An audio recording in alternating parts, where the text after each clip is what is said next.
మాదక ద్రవ్యాల నిర్మూలన, గంజాయి నిర్మూలన ధ్యేయంగా కూడా ఇటు జిల్లా పోలీస్ యంత్రాంగం అయితే ఆపరేషన్ వజ్ర ప్రహార్ పేరుతో అయితే ఉమ్మడి పశ్చిమ గోదావరి జిల్లా వ్యాప్తంగా కూడా ఏలూరు జిల్లాలోని ఏలూరు, అలాగే నూజివీడు, అప్పారావుపేట, అలాగే ఏలూరు కబాడీ కాలనీలో, అలాగే భీమవరంకు సంబంధించి టిట్కో గృహాల కాలనీలో కూడా ఇవన్నీ కూడా ఆపరేషన్ వజ్ర పేరుతో అయితే సోదాలను అయితే నిర్వహిస్తున్నారు. దీనికి సంబంధించి కొన్ని ఏరియాలను ఎంచుకొని ఆ ఏరియాలని రోజు దగ్గర ఏదైతే ఈ కాలనీలని వీళ్ళు తనిఖీలు చేస్తున్నారో తనిఖీల్లో అయితే సబ్ డివిజన్కి సంబంధించి 2 డిఎస్పీలు, 1 ఏఎస్పీ, 5 సిఐలు, 10 మంది ఎస్ఐలు, అలాగే 50 మంది వరకు కూడా కానిస్టేబుల్ని పాల్గొని ఎవరైతే ఈ గృహాలు ఉన్నాయో గృహాల్లో తనిఖీలు అంటే గంజాయి సేవిస్తూ గంజాయి విక్రయాలు ఎవరు సాగిస్తున్నారని కార్డన్ సర్చ్ పేరుతో అయితే ఈ ఆపరేషన్ వజ్రాన్ని అయితే ఇప్పటికే కూడా మొత్తం అమలు చేస్తున్న పరిస్థితి అయితే ఉంది.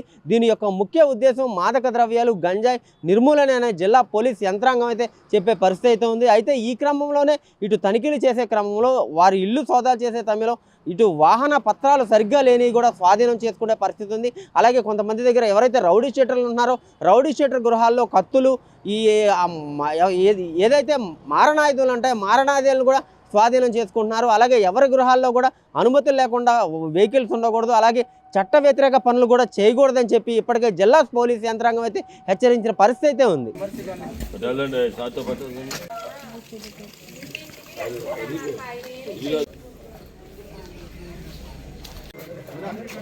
తీసిరా బండి తీసిరా బాబు.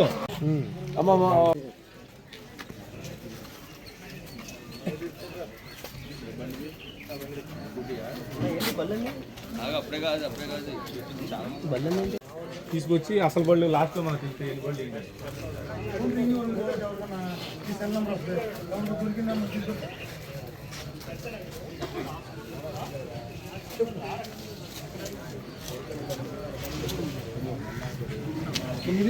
చెప్పేసిన మీరు అందరూ అక్కడ ఉండండి బాబు ఆధార్ కార్డు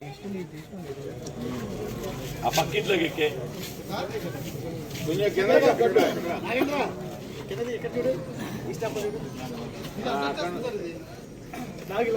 అన్నా అదిగో ఆ ఇంట్లో నుంచి వెనక నుంచి వచ్చాయి. ప్రయోజనం కోసం ఎటువంటి ప్రయోజనం కోసం ఏ విధంగానూ హానికరమైన లేదా